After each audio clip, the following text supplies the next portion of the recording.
Nunca pensé que llegaría el día en que temiera sentarme a la mesa de mi propia casa. Ese martes el sol apenas había caído sobre Laredo, tiñendo de naranja las cortinas del comedor. Como siempre me senté en silencio, las manos cruzadas sobre el regazo, esperando que Zafira trajera la cena. Ella apareció sin decir palabra con un plato hondo entre las manos. El vapor subía en espirales tímidas, pero el olor me desconcertó desde el primer instante. No pregunté qué era. No me ofreció explicación. Solo colocó el plato frente a mí y volvió a la cocina como si nada. El guiso era marrón espeso, con burbujas pequeñas que explotaban lentamente en la superficie. Tomé la cuchara, la acerqué a la nariz. Algo dulce, algo químico, algo que no pertenecía a ninguna cocina que yo conociera. Pero me llevé un bocado a la boca. El sabor era pastoso metálico, como si hubiese masticado una moneda vieja. Tragué despacio, forzando una sonrisa que nadie vio. No dije nada, ni una palabra, ni una queja, me limité a empujar la cuchara dentro del plato una vez más, revolviendo el contenido con cuidado, como si buscara algún ingrediente conocido. Pero no había nada reconocible ahí. No eran frijoles, no era carne, no era nada que yo hubiera cocinado jamás. Cuando terminé, llevé el plato a la cocina por inercia. Zafira ni me miró. ¿Estaba bueno?, preguntó sin levantar la vista del celular. Sí, hija, gracias. Mentí. No me detuve a mirar su expresión. Me fui directo a mi habitación, cerré la puerta con lentitud y me senté al borde de la cama. El sabor seguía pegado al paladar como una ofensa muda. Pasé horas sin moverme. Algo dentro de mí se había roto, no por lo que me sirvieron, sino por lo que significaba. Cerca de la medianoche encendí la linterna del celular y caminé de puntillas hasta la cocina. Revisé el bote de basura con las manos temblorosas. Entre cáscaras de plátano y servilletas arrugadas, ahí estaba una lata vacía, con una etiqueta elegante que no reconocía. Alimento húmedo, gourmet, sabor pavo, fórmula para perros adultos. Entonces supe que algo profundo había cambiado entre nosotras. A veces me pregunto si el cariño tiene fecha de caducidad o si simplemente se disfraza con obligaciones hasta pudrirse en silencio. Adopté a Zafira cuando tenía 5 años. Su madre biológica la había dejado en una banca del Parque Hidalgo, con una nota que decía «No puedo más». Nadie fue a buscarla. Yo la vi por primera vez en una pequeña sala del albergue, abrazando un oso de peluche sin un ojo. Tenía los zapatos rotos, pero la mirada firme. No lo dudé. Firmé los papeles y la llevé a casa. La crié como pude con lo que tenía. Fui maestra de literatura en una secundaria durante más de 30 años. Nunca tuvimos lujos, pero tampoco faltó comida en la mesa, ni un abrazo al final del día. Vendí las arracadas de mi abuela para pagarle los cursos de cosmetología. Cuando se graduó, le regalé un pequeño set de herramientas que pagué a meses sin intereses. «Eres mi orgullo», le dije. Y lo creí de verdad. Después de que me caí en la regadera y me fracturé la cadera, ella fue la primera en llegar al hospital. «Mamá, ¿te vienes conmigo? No pienso dejarte sola», me dijo mientras firmaba los papeles de alta. Me sentí afortunada. Pensé que era el ciclo natural del amor, yo la cuidé, ahora ella me cuida a mí. Pero poco a poco las cosas cambiaron. Al principio eran detalles pequeños. El refrigerador con seguro. Las llaves de mi recámara que ya no encontraba. Las medicinas puestas en una caja con candado para que no te equivoques, decía. Dejé de manejar porque el tráfico te pone nerviosa. Y sin darme cuenta, también dejé de salir sola, de decidir qué comer, de saber cuánto dinero tenía en mi cuenta. Cuando le pedí mi libreta de ahorros, dijo que la había guardado en un lugar seguro. Cuando le pregunté por mis pastillas de la presión, me respondió que ya las había tomado. Pero yo no recordaba haberlas visto. Esa noche, con la lata vacía todavía en mi buró, entendí que algo en nuestra historia se había torcido. Y decidí empezar a escribirlo todo. Lo primero que hice fue cambiar la contraseña de mi celular. Zafira me había dicho que me la anotaría para que no se me olvidara, y durante semanas usaba la misma combinación que ella conocía. Pero esa mañana, mientras ella se duchaba, la modifiqué. Fue un pequeño gesto casi infantil, pero me hizo sentir como si recuperara 1 centímetro de mi autonomía. Después descargué una aplicación de notas que simulaba ser un recetario de empanadas. En realidad, era un diario con bloqueo camuflado para que nadie le prestara atención. En la primera entrada, escribí la fecha, el sabor del guiso de la noche anterior y cómo la lata decía no apto para consumo humano.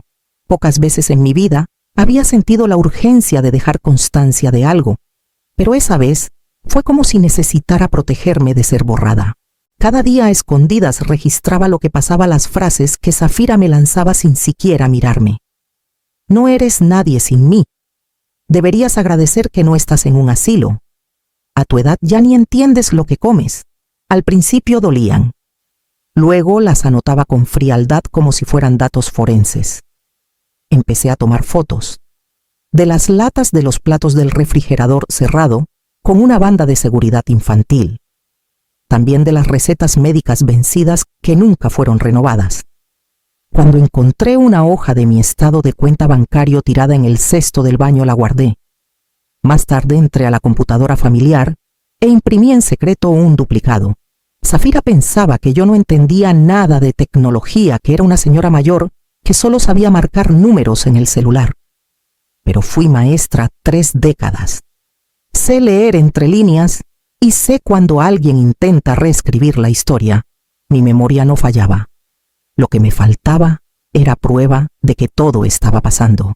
Y ahora lo tenía en fotos, en palabras, en fechas y horarios. Si un día alguien dudaba de mí, sabría dónde encontrar la verdad. Esa misma noche, al terminar una nueva entrada, miré la pantalla iluminada en la oscuridad y supe que era hora de romper el silencio con alguien más. Esperé a que el reloj marcara las 3 de la mañana. A esa hora, Zafira solía dormir profundamente, a veces con la televisión encendida en volumen bajo y un vaso de vino a medio terminar sobre la mesa de noche. Caminé en calcetines hasta el ropero, moví un par de cajas de zapatos y saqué el celular viejo que había escondido semanas atrás, uno que ella creía extraviado en el hospital. Me temblaban las manos no por miedo, sino por algo más hondo, más difícil de nombrar. Marqué el número desde la memoria. No lo usaba desde el funeral de mi hermana mayor, cuando Román, su nieto, se me acercó con una voz suave y ojos que todavía no sabían mirar con sospecha. Tardó 3 timbres en contestar. Sonaba adormilado. Bueno, Román, soy yo. La tía Ifigenia. Hubo una pausa, como si el sueño luchara por soltarse de sus oídos. Tía, ¿está todo bien? No, cariño, pero necesito que me escuches. Solo eso. Y le conté. Con voz baja pero firme, le relaté lo de la comida, las llaves perdidas, las frases humillantes. Le hablé del diario oculto, de las fotos, del control disfrazado de cuidado. Del miedo a que si decía algo en voz alta, todo desapareciera: mi dinero, mi salud, mi historia. Román no me interrumpió. Escuchó con un silencio que no era desinterés sino respeto. Cuando terminé exhaló. Tía, dijo, eso no es solo negligencia. Es abuso emocional. Yo solo necesitaba saber que no estoy perdiendo la cabeza. No lo estás. Estoy tomando clases de psicología geriátrica este semestre. Créame, usted está más lúcida que muchos de mis profesores. Se me escapó una risa breve. Voy este fin de semana, añadió. Pero por favor, no la enfrente sola. No enfrente sola a alguien que quiere verla invisible. Colgué, sintiéndome más ligera, como si alguien me hubiera tendido un puente invisible sobre un pozo que crecía bajo mis pies. Guardé el celular de nuevo y al acostarme por primera vez en mucho tiempo, dormí sin vigilar la puerta. Sabía que no estaba sola. Y ahora tenía que prepararme para lo que vendría. Ese jueves por la noche, Zafira organizó una pequeña reunión en casa. 3 amigos suyos llegaron con botellas de vino y conversaciones cargadas de vanidad. Todos hablaban de dietas líquidas, retiros espirituales y terapias de limpieza emocional, como si el mundo se pudiera barrer con agua de menta. Nadie me dirigió la palabra más allá de un hola fugaz. Me sentaron en una esquina de la mesa junto a una planta como si fuera un florero viejo que no podían tirar, pero tampoco sabían dónde poner. Zafira apareció desde la cocina con 2 platos decorados y uno más humilde el mío en un tazón sin adornos. Me lo dejó sin mirarme. Es orgánico, murmuró. Me limité a asentir. Olía distinto otra vez. Un dulzor empalagoso como grasa recalentada con perfume barato. No toqué la cuchara. En cambio fingí un leve mareo y apoyé la mano en la frente. ¿Estás bien?, preguntó uno de los invitados con desgano. Un poco de presión baja, respondí con una sonrisa débil. Nadie insistió. Mientras todos brindaban por sus logros semanales y hablaban de terapias intravenosas, yo envolví cuidadosamente parte de la comida en una servilleta de tela y la guardé en el bolsillo lateral de mi chaleco. Me disculpé y subí a mi habitación. Nadie me detuvo. Nadie me notó. Esa misma noche esperé a que el último invitado se marchara y Zafira se encerrara en su cuarto. Luego caminé hasta la farmacia donde trabajaba Alondra, mi vieja amiga. A esa hora ya estaban por cerrar, pero me abrió al verme por la ventanita. Sin decir mucho le mostré el contenido de la servilleta. Frunció el ceño, olfateó y luego examinó con atención. «Esto no es comida casera», dijo en voz baja. «Ni de lejos, ni de... ¿Qué crees? Que sea, voy a analizarlo, pero si es lo que imagino. Esto no es comida para personas». Le dejé el paquete y regresé a casa caminando lento como si cada paso confirmara algo que ya sabía desde hace tiempo. Y al entrar, sentí que el suelo bajo mis pies ya no era tan frágil, porque ahora ya no solo tenía sospechas, tenía evidencia. Román llegó un sábado por la mañana vestido con ropa sencilla y una determinación que no le conocía. Me abrazó fuerte como si quisiera protegerme de algo que ya había empezado. Traía una carpeta con separadores de colores, una libreta de apuntes y una pequeña cámara escondida dentro de una caja de anteojos. Me dijo que no íbamos a improvisar, íbamos a documentar. Pasamos horas en mi habitación con la puerta entreabierta por si Zafira pasaba. Román había preparado una lista de verificación legal con todo lo que necesitábamos reunir para armar lo que él llamó un juicio silencioso. Comenzamos por lo básico: fechas, fotos, testigos. Luego pasamos a lo más delicado. Recordé que cuando firmamos la hipoteca, Zafira me pidió acceso temporal a mi cuenta bancaria. Dijo que era para agilizar el papeleo. En ese momento no lo cuestioné, confiaba en ella. Pero ahora Román revisó mi historial financiero y comparó algunos cargos recientes. Lo que encontramos me dejó sin aliento. Había movimientos que yo no había autorizado: solicitudes de crédito a mi nombre, cargos de compras en tiendas de lujo e incluso pagos a una clínica estética. Todo eso mientras yo recibía arroz con verduras sin sal y excusas por no tener presupuesto para mis medicamentos.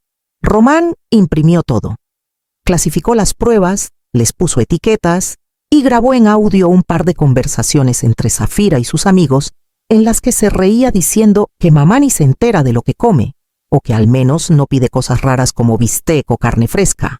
Esa noche, mientras cenábamos en silencio y Zafira veía la televisión sin mirarme, Román me pasó una servilleta doblada con una nota.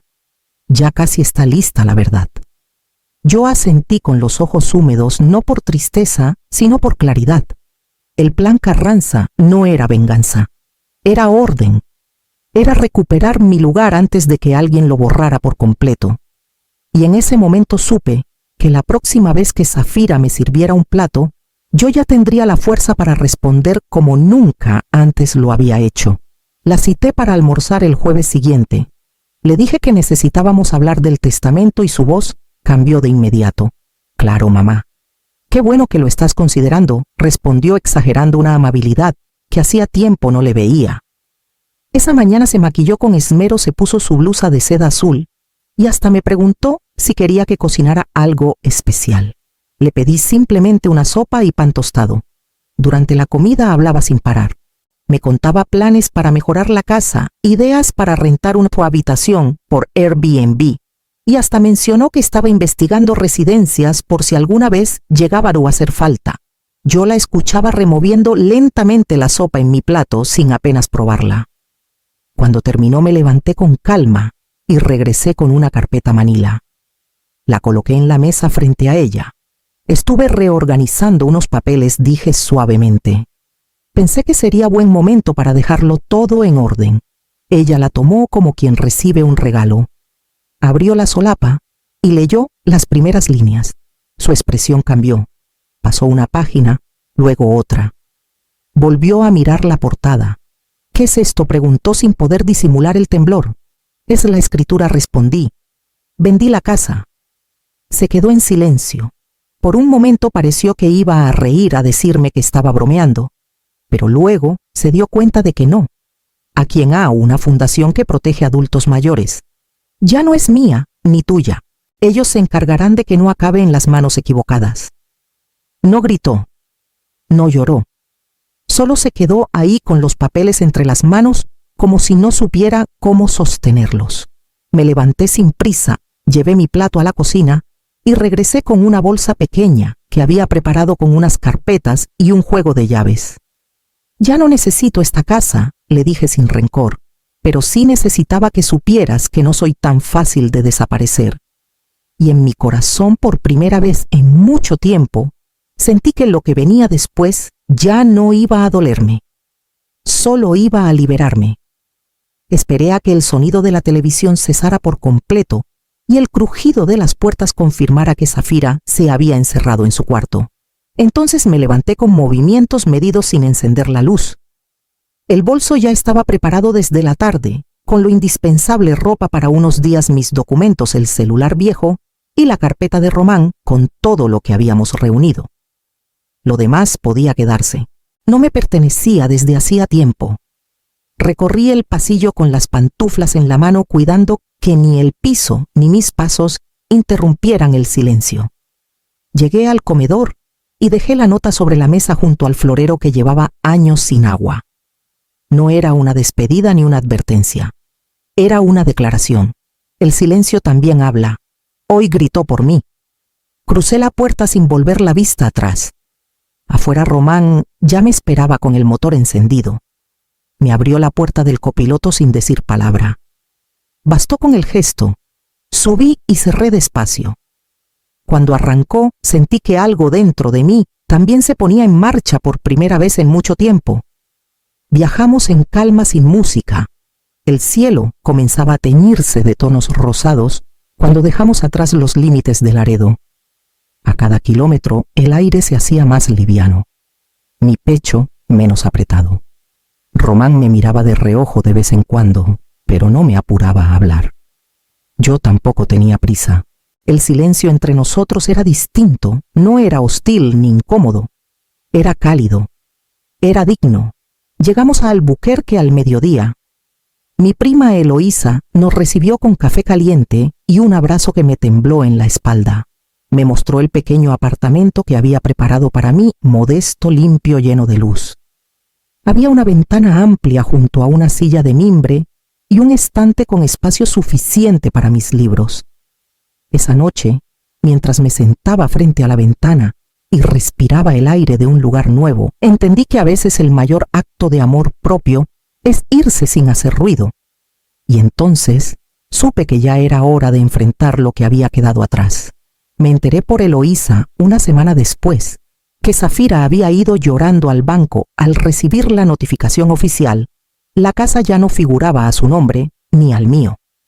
Había sido transferida legalmente a la fundación, con todos los documentos en regla. Intentó llamarme, según dijeron, varias veces, pero el número que tenía ya no estaba activo. Cerré esa línea la mañana en que me fui.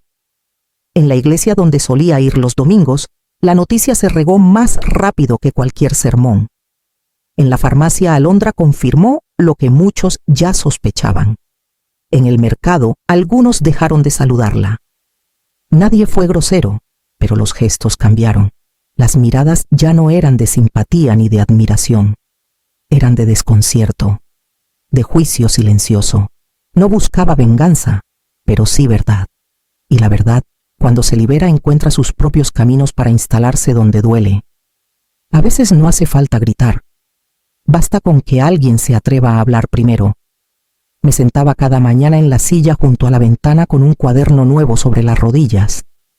Empecé a escribir no un testimonio, sino algo más íntimo, pequeñas memorias, fragmentos de todo lo que había callado durante años, anécdotas con mi hermana, cartas que nunca envié y recetas que recordaba de memoria. Un día recibí una carta sin remitente. La reconocí por la caligrafía, letra inclinada apretada. Era de Zafira.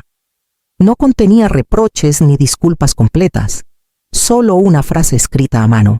No pensé que fueras capaz de irte sin decirme nada. La doblé con cuidado, la guardé entre las páginas del cuaderno y no la respondí. Desde mi nueva ventana veía cómo los árboles se mecían sin prisa, como si no necesitaran explicación para moverse. Y comprendí que el ruido más fuerte no siempre viene del escándalo, sino del eco que dejan las cosas perdidas.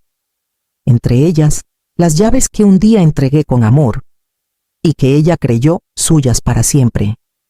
Y en ese eco encontré el coraje para escribir la última página de mi historia con las palabras que nunca permití que nadie más pusiera por mí. Coloqué mis libros en una repisa de madera clara, justo al lado de la ventana del comedor. Cada uno tenía una historia detrás, un subrayado, una flor seca entre las páginas.